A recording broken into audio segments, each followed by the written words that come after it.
Студентски град сме, както обещах миналата седмица.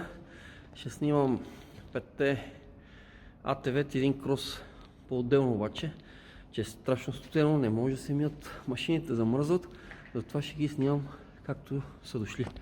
Ето поредните.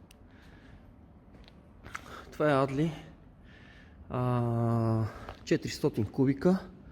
Адли 400 кубика с 5 скорости напред и една назад. По принцип и ето и кросчето.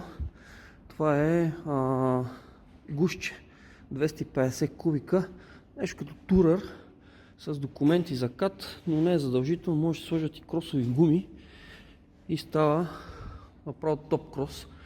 Цената му уникално ниска, има фари, има дискоизпирачки, много добра машинка, 5 скорости. Така, интересно в случая, че може да се кара и по пътя, може да се кара и по гората. 2 в 1. За сега тия двете ги снимам, моя ден снимах другия Neon Cobra 400, а интересното след малко за моя чест ще ми гостува Томаш Берлината. Каза, звъни ми, каза, след малко върто съм при тебе, направим, така да се видим и направим едно клипче. Викам, брат, идвай, тук сме, ще е интересно. Следвайте ни, гледайте, ще качиме клипове с известната Берлина.